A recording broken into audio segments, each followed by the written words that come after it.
आज हमने आपको तकलीफ़ यहाँ इसलिए दी है, हमने सोचा कि कुछ मुद्दे हैं जिन पे आपसे बात की जाए।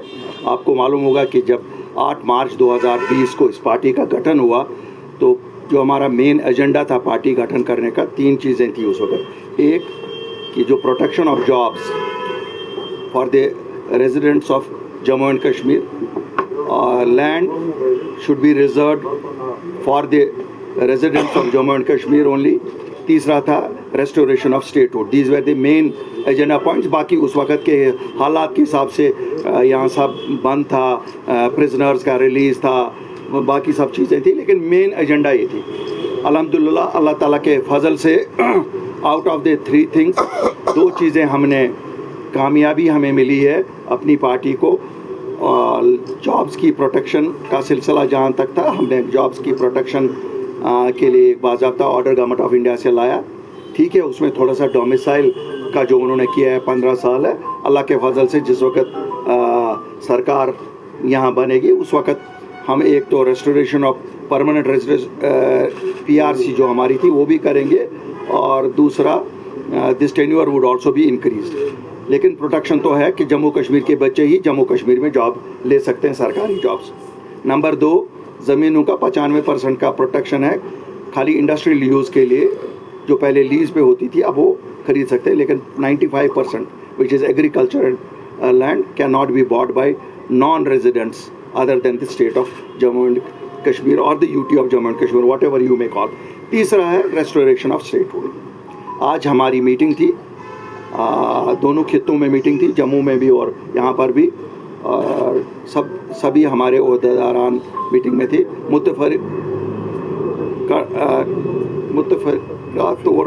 मुत्तफ़िका तौर पे ये करार पाया कि हमारा एक डेलीगेशन गवर्नर साहब से मिलेगा जो रेस्टोरेशन ऑफ स्टेटहुड के लिए फॉर्मली डिमांड करेगा। बिकॉज आपने देखा होगा पिछले 3 महीने से हम लोगों में हैं, लोगों की तरफ से भी इस डिमांड की तायीद की गई है। हम ये गवर्नर साहब को करना चाहते हैं, और जो गवर्नमेंट है, गवर्नमेंट को हर एक डिस्ट्रिक्ट में हमारी डिस्ट्रिक्ट कमेटियाँ जाके डिस्ट्रिक्ट मजिस्ट्रेट्स के थ्रू या DCs के थ्रू हम वहाँ से भी फॉर्मली सभी 20 डिस्ट्रिक्ट से ये भेजेंगे। So we want to register and achieve this statehood जो हमसे छीना गया है 5 अगस्त 2019 को। दूसरी जो मेन अहम बात हम आज आपसे करना चाहते हैं कि आपको मालूम है पिछले 3-4 महीने में काफ़ी प्रिवेंटिव डिटेंशंस हुई हैं।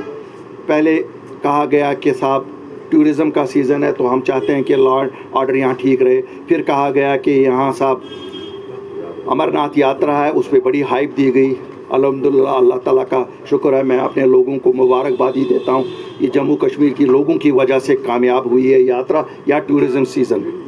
अमन अमान बिल्कुल ठीक रहा, और जैसा कहा जाता था ये वही अनासर हैं जिन्होंने कभी सही तर्जुमानी नहीं की कि जम्मू कश्मीर के हालात की। उन्होंने हमेशा कहा कि साहब यहाँ तो कुछ होने वाला है, और उसमें हमारी इकॉनमी को भी तबाह करते हैं और हमारे बच्चों को भी परेशान करते हैं।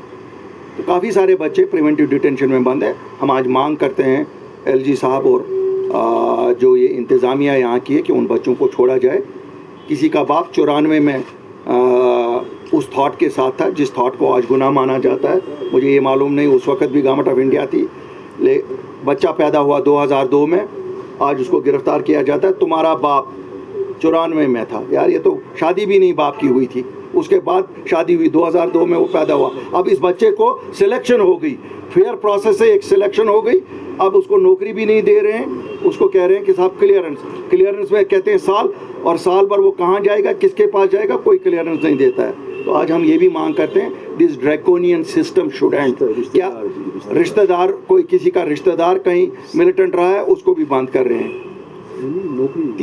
उसको कह रहे हैं कि नौकरी नहीं तुझे मिलेगी। फिर क्या इन बच्चों को हम फिर इनको को बोलो लाल चौक में एक आजकल उठा रहे हैं, ये लाल चौक को कुछ कर रहे हैं। अब हमें तो मालूम नहीं है, क्यों लोगों से तो पूछते नहीं हैं। फिर फांसी का एक फंदा बनाए, हम बच्चों को कहेंगे आओ चढ़ो इस फांसी पे, क्यों? उनके लिए तो और कोई फ्यूचर नहीं रखा इन्होंने। उन बच्चों ने अपनी मेहनत से इनके कॉम्पिटिटिव एग्ज़ाम्स में बैठ के कामयाबी हासिल की। अब उनको कहा गया साहब नहीं, आपको क्लियरेंस लानी है। लानी किसे क्लियरेंस? पहले जिन लोगों से क्लियरेंस लानी है उनको क्लियर होना चाहिए, क्लियर करना भी है या नहीं। उनका तो शायद दिमाग का ऐसा चलता है कि क्लियर ही नहीं करना है। जब नहीं करना है तो या तो अगर कहीं किसी मंदिर पे चढ़ावा चढ़ाना है या मस्जिद पे कुछ दे देना है वो भी बताएं हमें। हम अपने बच्चों को कहेंगे कि भाई साहब आपको बेड़ू कहीं चढ़ाना है, कहीं पे कोई और चीज़ चढ़ानी है चढ़ावे में, फिर आपको क्लियरेंस मिलेगी। क्योंकि ये बूथ मुझे पता नहीं कितना बड़ा है जिस बूथ से ये हम सबको डरा रहे हैं और हमारे बच्चों की ज़िंदगियाँ ख़राब करें। तीसरा, शर्म की बात है, कॉम्पिटिटिव एग्ज़ाम्स कहा जा रहा है ट्रांसपेरेंटली कर रहे हैं। हम मानते, हर एक बात मानते, हम क्या करेंगे? आप लोगों की भी ज़बान बंदी है, आप बात नहीं कर सकते हो, हम आपकी मजबूरी भी समझते हैं, वरना आप तो चीथड़े निकाल देते इस पूरे सिस्टम के, लेकिन आप भी मजबूर हो, बात नहीं कर सकते हो। इम्तिहान आपने कंडक्ट किया, रिजल्ट आपने निकाला, आपकी गवर्नमेंट, आपका सिस्टम, फिर कहते हो साहब ये तो चोरी थी।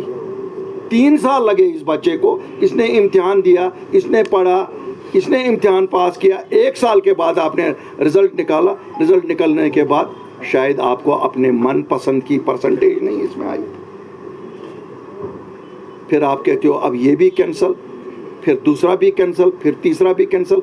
सरकार सफ़र कर रही है, इंजीनियरिंग डिपार्टमेंट्स में इंजीनियरों की कमी, पुलिस डिपार्टमेंट में पुलिस फोर्सेस की कमी, बाकी आप देख रहे हैं अकाउंट्स असिस्टेंट्स के क्या साथ क्या गर्ज, मतलब कहने का है क्या है ये अंधेर नगरी है यहाँ, जिसको इनको जो मर्जी है, किसी को ठप्पा लगा देते हैं चोरी का, किसी को ठप्पा लगा देते हैं ईमानदारी का।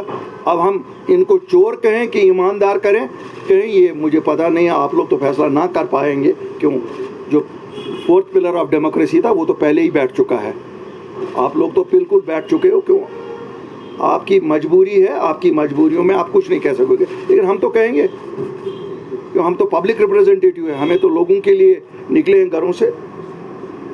तो मैं आपकी वसातत से समझता हूँ आज आप इसको हाईलाइट करेंगे और एक दिन ज़रा करिए, सरकार के ना मानिए, क्योंकि ये हमारे मुस्तकबिल का मसला है। आज इसको न्यूज़ में हेडलाइन भी बनाइए, आज इसको अखबारों में भी हेडलाइन बनाइए, क्योंकि ये आपके बच्चे भी है, ये आपकी स्टेट भी है जिसको हम मांग रहे हैं। ये हम सब के भविष्य का सवाल है, ये हमारी पहचान का सवाल है, ये हमारे उन बच्चों का सवाल है जिनका कोई गुनाह नहीं किया हुआ है। तो मुझे उम्मीद है आज you will do an extra effort to see that this voice is raised with full force.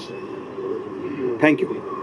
Sir, आपने बात करी अभी 370 की हम बात कर रहे हैं, आपने कहा कि क्या आपको नहीं लगता कि ये जो अभी प्रॉब्लम है ये अभी सुप्रीम कोर्ट में पहुंच चुकी है? while demanding on such things, आपको लगता है कि ये चीज़ें रिएक्ट कर पाएंगी और you will get any sufficient answer about your query what you are demanding? मैं तो देखिए साहब, मैं तो 370 और 35 से सुप्रीम कोर्ट में है, मैंने तो कुछ नहीं उस पर, मुझे मालूम है, मैं जज्बात में नहीं बोलता हूँ, मुझे पता है वो सुप्रीम कोर्ट फैसला करेगा। अल्लाह करे जज साहिबान के दिल में रहम आ जाए, वो वही फैसला करें जो जम्मू कश्मीर के लोग चाहते हैं। तो मैं तो उस पर बात नहीं कर, लेकिन स्टेटहुड तो इनका वादा है, होम मिनिस्टर साहब का वादा है, प्राइम मिनिस्टर का वादा है, कर लीजिए ना रेस्टोर, हमारी पहचान तो रेस्टोर करिए।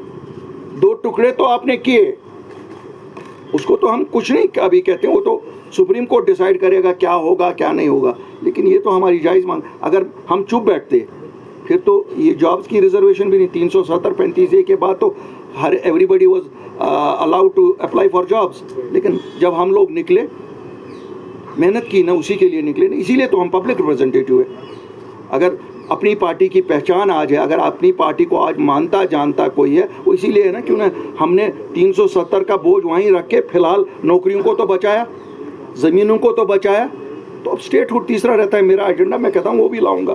370 जब आएगा फिर उस वक्त 370 मुझे भी मिलेगा, जम्मू वाले को भी मिलेगा, सबको मिलेगा, वो तो कोर्ट करेगा ना डिसाइड। वो इनसे मांगना ना मांगना, ना मैं उन बेवकूफ़ों में हूँ कि मैं कहूँगा कि साहब मैं लाऊंगा। वो आपको पता है मैं आज डिवेट नहीं करना चाहता हूँ, because I don't want to dilute these main issues. ये आज हमारी ज़िंदगी और मौत का सवाल बना है मेरे बच्चों के लिए, जिस तरह मेरे बच्चों को लेकिन अब आज आप क्लियरेंस के बारे में बात कर रहे हैं, are you quoting the implementing authority और द एग्जीक्यूटिव पार्ट? देखिए, हम दोनों को, मुझे बड़ा खुल के बात करने की आदत है। जज भी मैं ही, मुलजिम भी, यहाँ तो मुलजिम भी यही वकील भी यही, जज भी यही, ये तो सब कुछ है ना।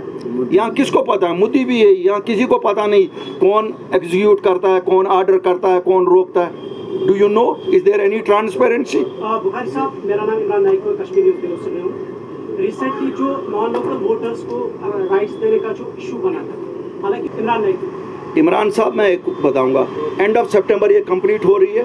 मैं आप सबको भी, और मैंने अपनी जमात में तो हमने किया ही तय है, अपने वर्कर्स को भी, जो पहला रोल आएगा मैं उठाऊंगा। मिसाल के तौर पर मैं अमीरा कदल का हूँ, मैं देखूंगा इसमें मुझे कोई इन्होंने नॉन रेजिडेंट तो नहीं लगाया है, कोई बाहर का तो नहीं लगाया, फौज का तो नहीं लगाया। अगर लगाया होगा शायद मैं 15 मिनट भी नहीं लेता हूँ आप लोगों को तकलीफ देने में। मैं तो आप लोग, हम सब होशियार रहेंगे। हम सोए हुए अब 5 अगस्त की तरह नहीं है। उस दिन हमें लीडरों ने सुलाया कि हमने बनाई पकड़, हम बचाएंगे 370 को। आज हम सोए हुए नहीं हैं। We are alive, this group of people is alive to every situation. हमारी कोई रिश्तेदारी किसी के साथ नहीं है। हम इसलिए क्लैरिफिकेशन गवर्नमेंट ऑफ इंडिया से पहले मांगते, क्यों हम कहते हैं मुक्के से कुछ नहीं निकला। हम ज़रा देख लें हाथ जोड़ के, वी हैव बीन एश्योर्ड कि उसमें कोई भी नहीं होगा, जैसे क्लैरिफिकेशन आई। लेकिन हम वहीं पे छोड़ते नहीं, शुक्रिया भी करते। हम जनाब कहते हैं ना, पीर की इज्जत और चोर की नज़र भी रखते हैं। हम जिस वक्त लिस्ट निकलेगा हम देखेंगे एक एक करके, every constituency we will be the first ones to point out if there is any ambiguity. So that means exclusion of the voters, exclusion of the, आ ही नहीं सकता है। देखिए नॉन लोकल कैसे बन सकता है? ये तो स्टेटहुड का तो सेंटर ने क्लियर कर दिया, इलेक्शन इनके बाद ही होगा। मैं सो जाऊं? आपका मतलब है कि मैं सो जाऊं? नहीं, देखिए वो तो बहुत कुछ कहते हैं। उन्होंने 1947 में कहा था कि राइट टू प्लेबिसिट दे देंगे। हमारे लीडर सो गए तो मिला क्या? 370 भी गया। तो जो है, तो आज उनको अगर इलेक्शन के बाद देना है तो आज देने में आपत्ति क्या है? आज क्या यहाँ ख़त्म हो जाएगा? अगर स्टेटहुड वो रिस्टोर करेंगे क्या होगा? अगर हम सब उनकी इस पे बैठते तो हमारी तो क्लास 4 में हमें खाली क्लास 4 रहती है। यहाँ ज़मीनें तो आके उन्होंने खरीदी भी होती। आपको मालूम होगा कुछ लोगों ने तो पैसे भी एडवांस किए थे यहाँ, लेकिन जब ऑर्डर आ गया कि नहीं साहब नहीं खरीद सकते, करना जिद्दोजहद साफ करनी पड़ेगी। क्यों इतना? We cannot take for granted. जो दिल्ली ने कहा वो खुद ही दे देगी। यहाँ माँ भी तब तक नहीं देती है जब तक रोना नहीं शुरू करेगा। और हमारा तो मेन एजेंडा है ये। So we will start this has started already. हमने लोगों की तायीद भी की है और कंटिन्यू जो हमारा पब्लिक राबता मुहिम है उसमें भी हम जाएंगे। लेकिन हमें फर्स्ट फेज़ में पब्लिक राब्ते में लोगों से ये फीडबैक मिला कि हमारे बच्चों के लिए बात करो, और ये सही बात है। प्रिवेंटिव डिटेंशन में ये नौकरियों की बात करो, ये क्लियरेंसेस की बात करो, ये मेन। बाकी मैं नल का पानी इसकी बात नहीं करना चाहता हूँ, वो चलता है। नल का नहीं मिला, बिजली नहीं आई, ये चलेंगे। अब क्या करेंगे? हमारा जब सभी उजड़ गया तो उसमें क्या ढूंढूंगा मैं कि बिजली मुझे 4 घंटे मिलती है या 14 घंटे मिलती है। Altaf sahab, how do you see Ghulam Nabi Azad's new avatar and its impact on existing political parties in J&K? You also blamed him of having some ties with BJP and trying to attempt to divide politics. मेरे भाई, मुझे लगता है मैं वाहिद सियासतदान हूँ जिसने इस पे बड़ी तफसील से बात की। मैं आज इस पे बहुत ज़्यादा बात नहीं करना चाहता हूँ। मैंने खाली रिएक्ट इसलिए किया जिस वक्त उन्होंने कहा मैं 5 अगस्त 2019 की पोजीशन बहाल करूंगा। मैंने याद दिलाया, आज़ाद साहब आपके मुंह से अच्छा नहीं लगता, because you are a votary with BJP.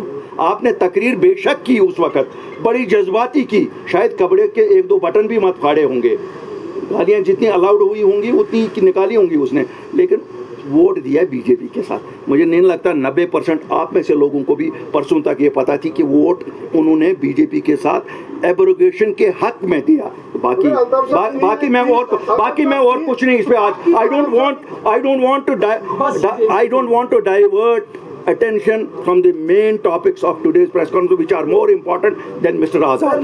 मगर 3 साल तक किसी ने ये बात नहीं की कि अल्ताफ साहब ये आजाद साहब ने वोट दी। 3 साल तक किसी ने बात नहीं।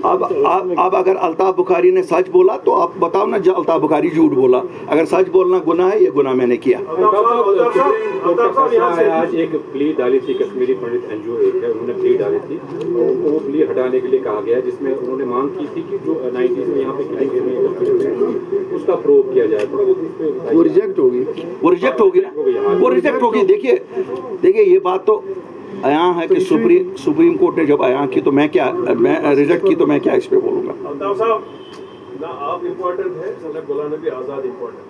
इम्पोर्टेंट अगर है कश्मीर के लोग इम्पोर्टेंट है, लोगों के जज्बात इम्पोर्टेंट है। If I am not wrong, वेट इसमें नहीं बनाना चाहते, लेकिन after the departure of Ghulam Nabi Azad Jammu Kashmir का जो पॉलिटिकल सिस्टम है वो पूरा हिल गया है। जितनी भी हम मेन स्ट्रीम पार्टी है किसी रेस में लगे हैं कि किसके कितने नंबर्स बढ़ जाएंगे, बीच में लोग पिस रहे हैं। What will be the future of the Kashmiri people? Afzal साहब, मैं आपके सेंटिमेंट समझता हूँ। आप भी मेरी तरह इसी रियासत के बाशिंदे हैं और आपके दिल में भी वही दर्द होगा जो मेरे दिल में है। यहाँ लीडरों की कमी नहीं है, लोगों के हकूक़ का तहफ़्फ़ुज़ जो कर सके, लोगों को सच जो बोल सके, दे आर ऑल वेलकम। जो झूठ बोलेगा आप भी उसको नंगा करोगे। फिलहाल आजकल आपको रोक इतनी लगी है कि आप सच बोल ही नहीं पाते हो। ये बात मैं नहीं कहता हूँ, हम रोज़ देखते हैं अखबार, गवर्नमेंट गेजेट है, अखबार स्टेटहुड। मैं तो कहता हूँ, इसीलिए तो मैं कहता हूँ स्टेटहुड वापस आएगी तो फिर आप फिर आज़ाद हो जाओगे। You will become the fourth pillar of democracy, it would be strengthened. Thank you sir. Thank you.